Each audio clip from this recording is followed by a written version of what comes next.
going live, and you are looking live at Sold Out Giant Stadium, where today the 15-0 New York Giants will be taking on the 0-15 Green Bay Packers.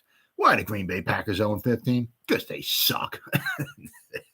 Welcome to the Gridiron. Anybody at all out there going to spend a little bit of time with me here tonight? Thank you so much. Or anybody watches a replay. Thank you so much from the bottom of my heart. Thank you so much. You guys absolutely rock. Going to try to go about 30 minutes here once again. Anybody got anything to say, just throw it in the chat box. I check up on the chat box every so often. So if anybody got anything to say, please fire away. All right. Well, the Giants brought Landon Collins in, okay, and then it got a little quiet. Wasn't exactly sure. Was it Monday they brought him in? Monday or Tuesday? And then they brought him in, and like, oh, all right, well maybe you might sign. And then like nothing happened. Then all of a sudden we got reported earlier today that he's with the team. And I think that I'm going to read in this one article here. They signed him to the practice squad, but he's apparently going to be elevated and he's going to go to London, with the team. And I tell you what, if he gets in the field, man, it would be nice. I mean, his attitude, he got that the team and all that. He reminds me a lot of like Jabrill Peppers. I think Jabrill is probably a better overall athlete. Jabrill could like return punts and stuff like that. Landon's maybe not quite the same athlete that Jabrill is, but I mean, his attitude, and competitiveness, and and a lot of the same is that you put Landon in the box to help against he can do a lot in the box, right? But in coverage, he's a little bit of a liability. Same thing with Jabrill Peppers. You can send him in the box against the run, have pass rush against the quarterback. Jabrill was very good at getting pressure on the quarterback. Now, whether he got a hit or a sack or whatever, but his pass rush in grade with Jabrill Peppers was very, very good. And it's the same thing like with Landon Collins. You get him in the box, like it's a hybrid kind of thing. And of course, if it's a pass, he drops back in coverage. He maybe covers a tight end, covers a running back coming out of the backfield, whatever. They're going to complete some passes on him because he's a liability. Okay. But, in the box, he is very, very good. So we'll have to wait and see. We'll find out how many snaps he winds up playing, and see how well he does. But I think he'll be a nice addition to the Giants secondary. Obviously, he came in on the cheap. Okay, because the Giants, aren't signing anybody big time. I don't know if we could sign him for next year or, sign him for a couple of years or something or whatever, but I guess we'll have to, just take it, 1 year at a time. But it's nice I think it's nice to have him. He's a nice addition.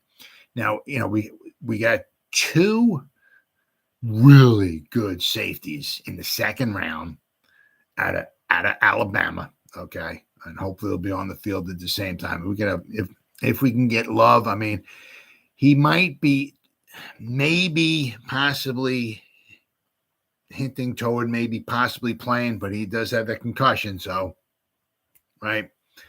But between Landon Collins, we got him in the second round. We traded up. Where the heck did we come? I think we were picking number 40. And I think we traded up to number 33 or so to get him. I believe it was. Great pick. Great. And then the same thing with Xavier McKinney. We got two really good safeties in the second round from Alabama. And obviously, Xavier is just a bib, and he's on his way up. Okay. Xavier McKinney, he's only 28. All right. It's not like he's 34, nothing like that. But, he's had some injuries, especially of late. Okay. So, he's kind of, he's kind of heading on the way down. But I mean, I'm sure he has a few years of football left in him, but I think it would really be nice to have him on the field. So we just wait and see how he does. I got some articles here. The first one I saw was was from CBS Sports. Okay. And it says Landon Collins signed with the Giants, will travel to London to be around team for week 5 versus the Packers. It's reunion in New York on Thursday. CBS Sports NFL insider Josina Anderson reported free agent safety Landon Collins is signing with the New York Giants. The former Giants star will also travel to London to be around his new teammates as they take on the Packers. Collins was originally a second-round pick of the Giants in 2015 out of Alabama. Now we have back-to-back 2015 and 2016, back-to-back, where the second-round pick for the Giants was like 300,000 times better than the first-round pick.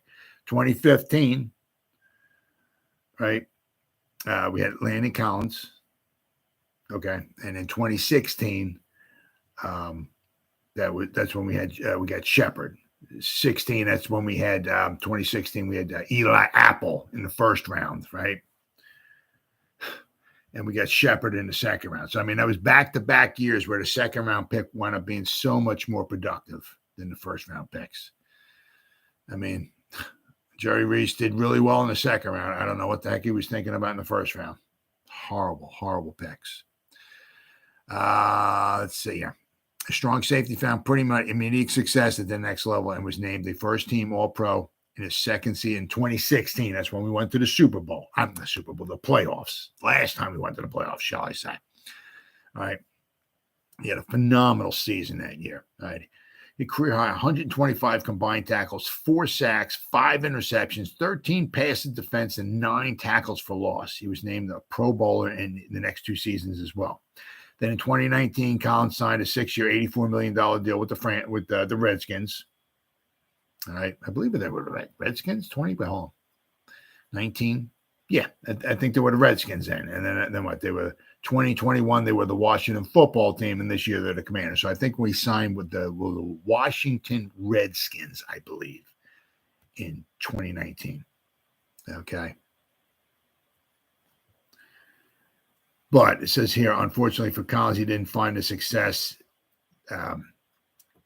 in Washington that they had hoped for. Collins, he got 117 combined tackles in one sack in his first season, but then he struggled with injuries over the next 2 years, okay? And Ron Rivera actually moved him to like a linebacker hybrid last year, but then ultimately made the decision to release him in the offseason halfway through a 6-year deal, all right?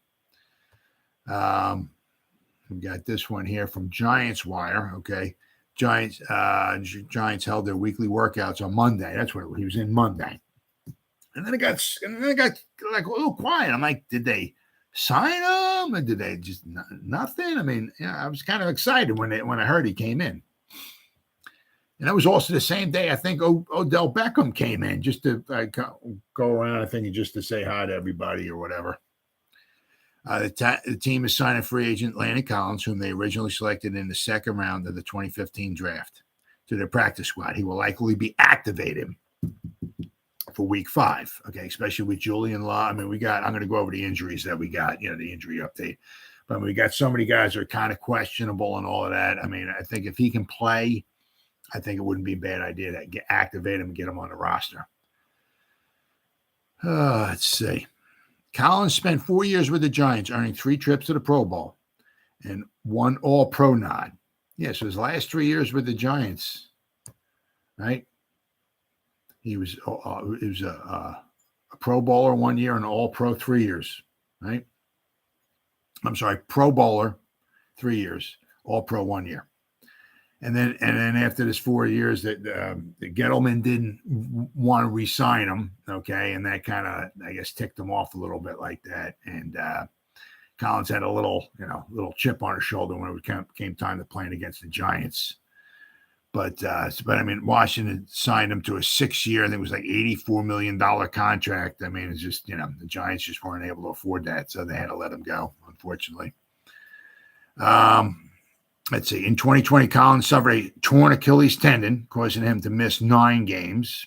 He missed an additional 4 games last year as a result of a foot injury, and he was designated a post-June 1st release in March of this year.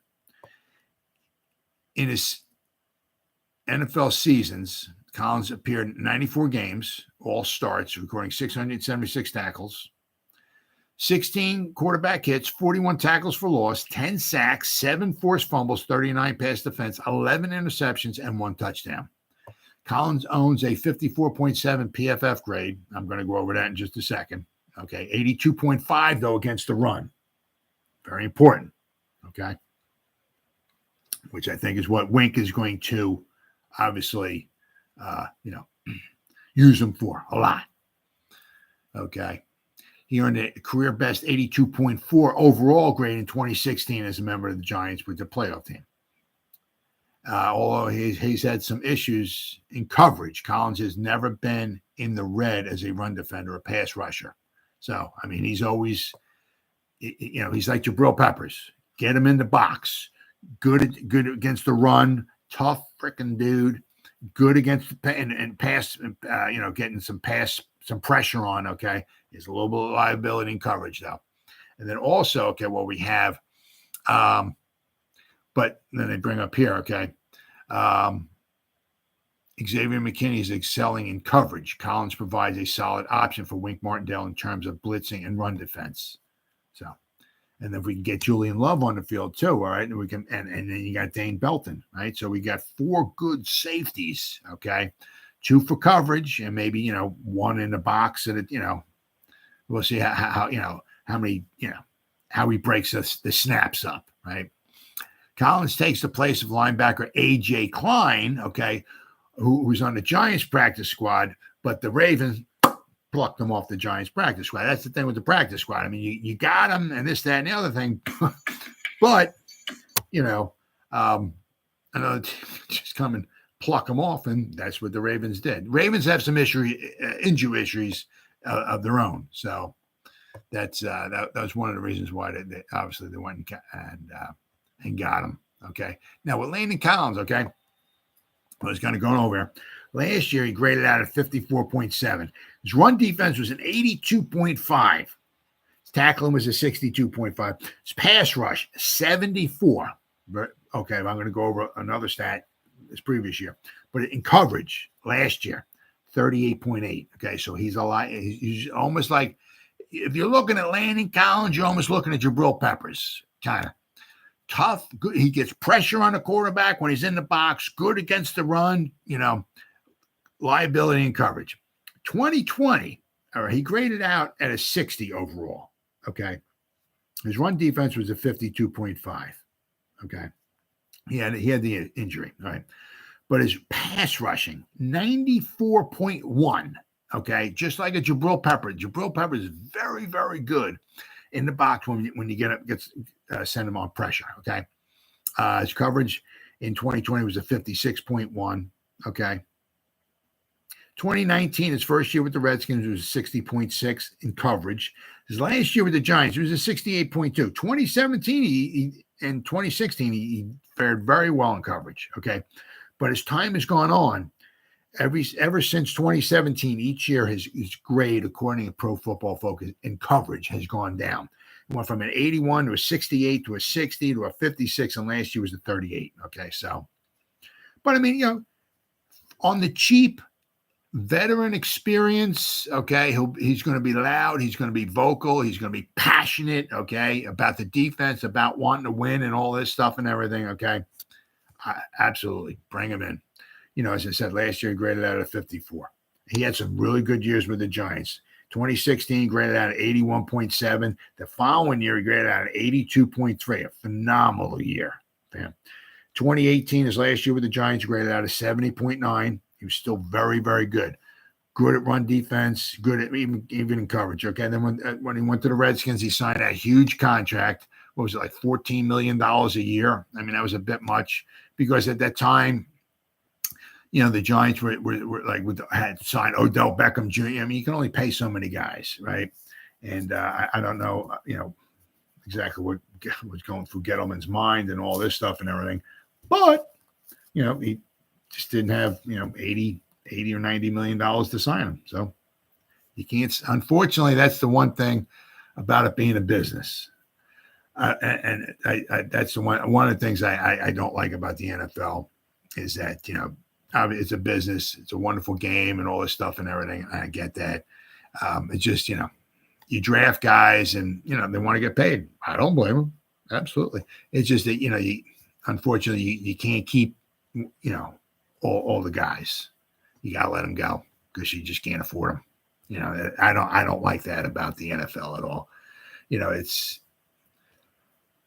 not as bad as like the NBA. Like the NBA, you got a guy on a team this year, and then the next year he's on another team. Then he cries like a little baby, and then he gets traded halfway through a season on another team. Then he's on another team. Then he's on. I absolutely can't stand the NBA.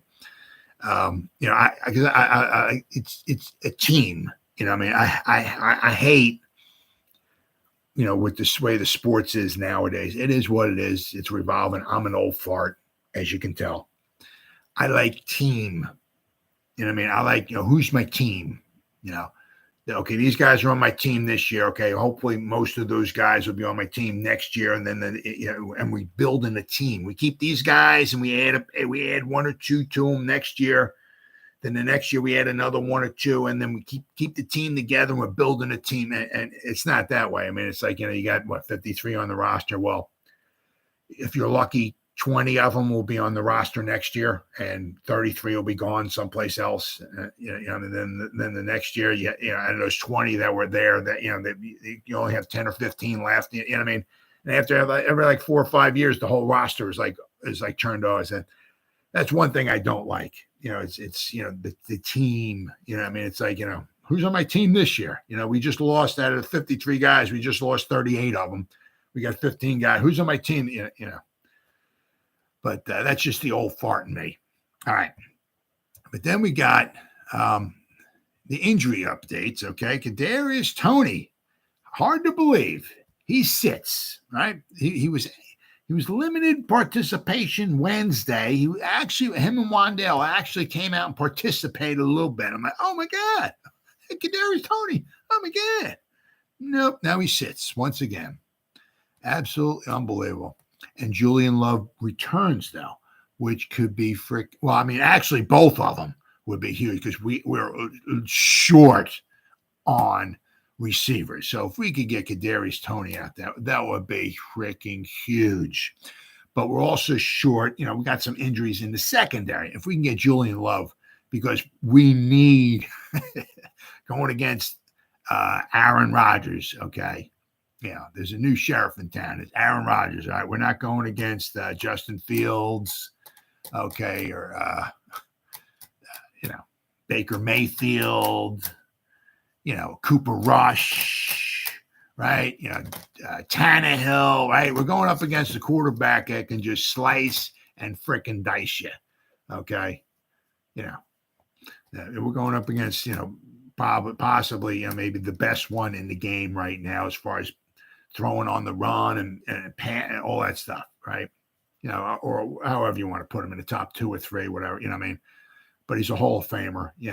We're going up against somebody special, really special. And the more hands on deck we can get in that secondary, the better, which also leads me to Leonard Williams because, we need, help clog up the middle against the run, but also if we can get some pressure on Aaron Rodgers, but we got to keep the guy in the pocket.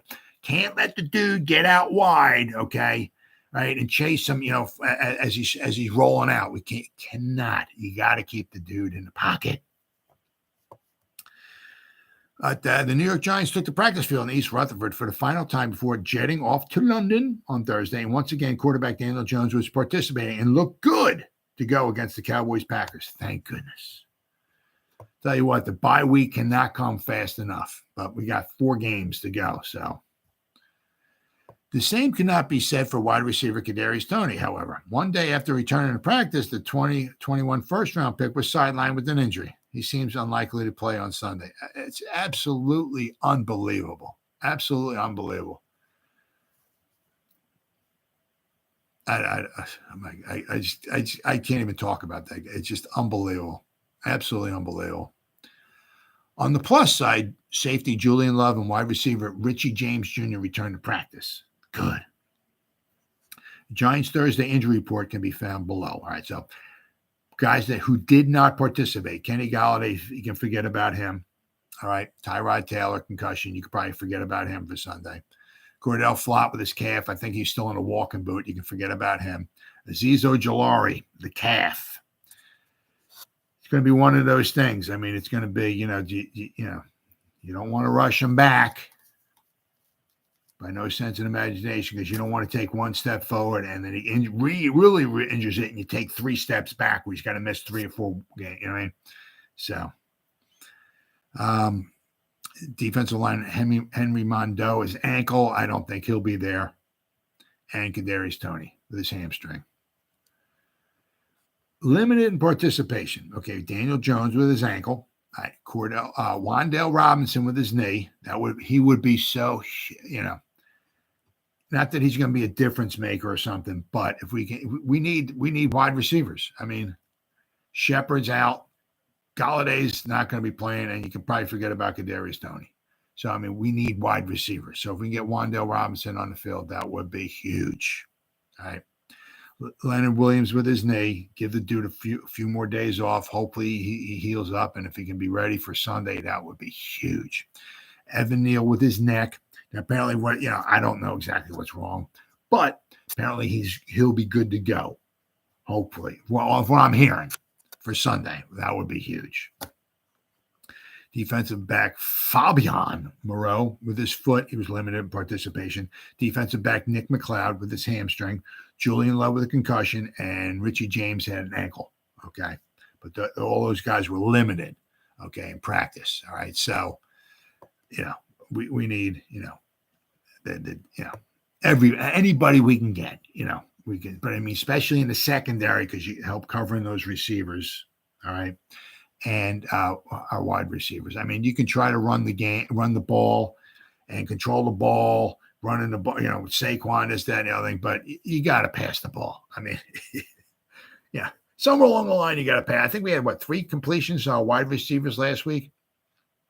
I think Sills had 1, Golladay had 1, and Richie James had 1, I think. So we had 3 completions to our wide receivers. I mean, you're not winning football. This was 1962. I can see maybe something like that. Okay. But you're going to have to sooner or later complete passes to your wide receivers. When you start playing the upper echelon teams, okay, you're going to have to start completing passes to your wide receivers. I mean, because don't forget, remember, when we beat Tennessee, right? We had Richie James. We had Sterling Shepard was in there, caught that long touchdown pass. Wan'Dale Robinson was actually on it. He caught the one pass of the season, got injured on that play, and hasn't played since. But Kadarius Toney was in there, right? So we had all our receivers. So the threat of a pass to a wide receiver was there. Okay, you got to at least have the threat. Okay, if you got 7th and 8th string wide receivers out there, yeah, good luck trying to win football games against the upper echelon teams. I mean, you can compete but you got to have that threat. I mean, if you don't, forget about it. Against the upper echelon teams, you're good as gone. It's a shame, but right.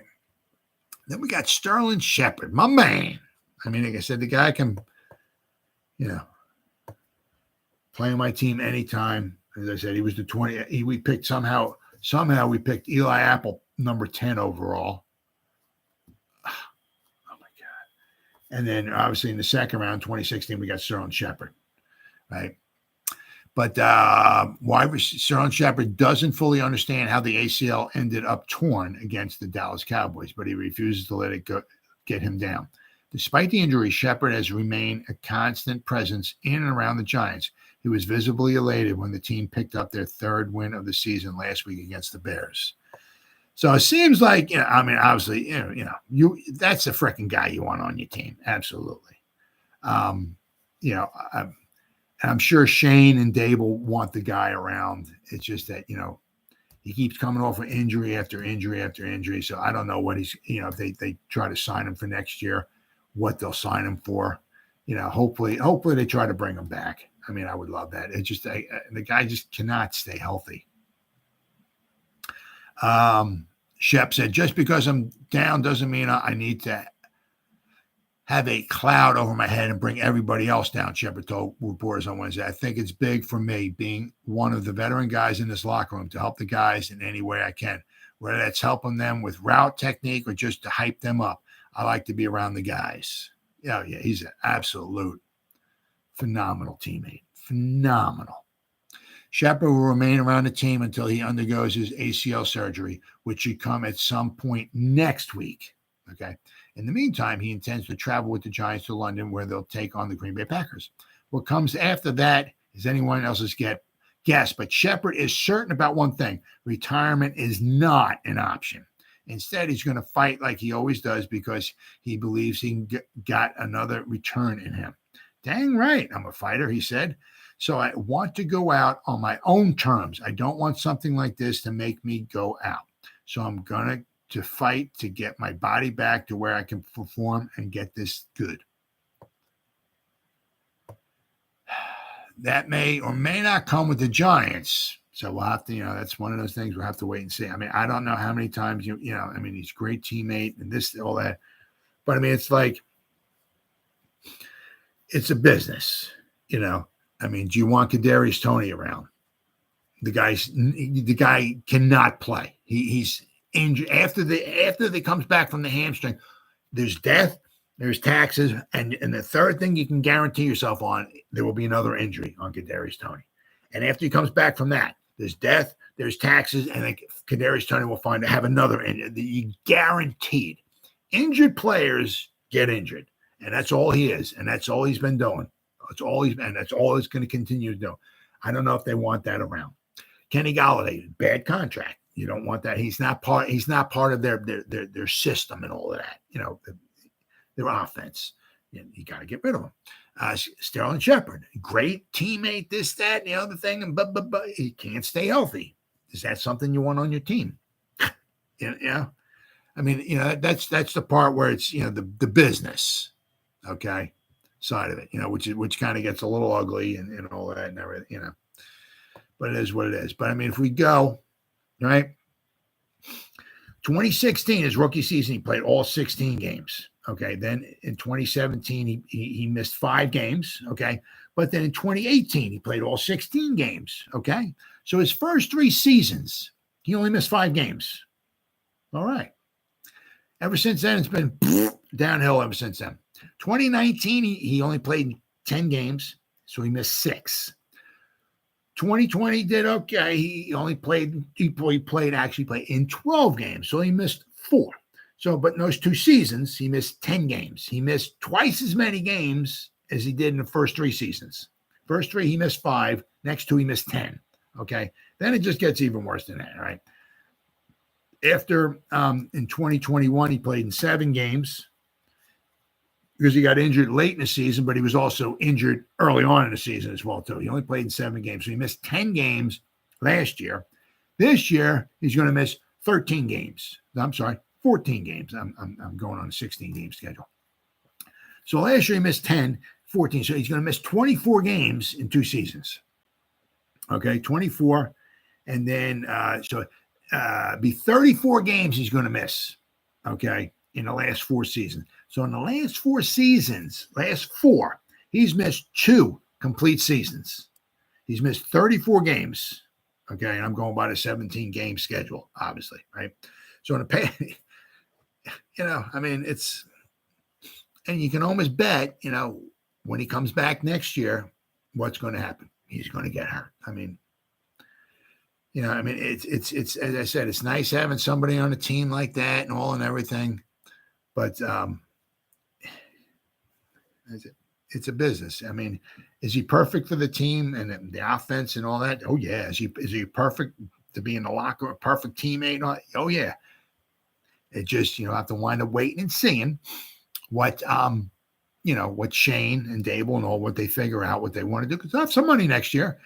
If they're going to bring him back and pay him, they're not going to pay him much. He probably might be able to go out maybe someplace else and maybe get a little bit more money. But I'll just have to wait and see. I mean, that's going to be up to Shane and Dable, but it's also going to be up to, Sterling Shepard too. That's going to be the same kind of thing with Barkley, right? Especially if he balls, if he keeps doing it, what he's been doing. right, as far as running the ball and all that and everything, right? So he's on par right now. He's in first 4 games of the season, he's run for more yards than any Giant running back has in the first 4 games of the season. So he's on pace, okay, for a really nice season, right? Now, of course, now he might be just running themselves out, okay, of the Giants' price zone, right? If he winds up coming, hey, look, I had over 2,300 total yards last season. I mean, had 8 touchdowns, 20, I had whatever. 1,700 yards rushing, 600 yards receiving, 8 touchdowns. I mean, I'm looking at least $15 million a year. Okay, well, I'll see you later. You know what I mean? So he might be pricing themselves out of the Giants. I don't know if the Giants. I mean, I don't know if the Giants can afford to pay him, or if they want to afford to pay him, or I don't. The way it's been going, the way the Giants keep losing guys, I don't know if they can afford not to pay him. So that's going to be very, very interesting. It's going to be a lot of interest in it, really. Daniel Jones. Okay, he's done good. Okay, so far, not phenomenal numbers. All right, but he's the Giants are winning. Okay, Saquon Barkley. Okay, as far as signing him in the offseason, Sterling Shepard, same thing with him. Right? Are we going to try to bring him back on the cheap? Have to wind up waiting and seeing.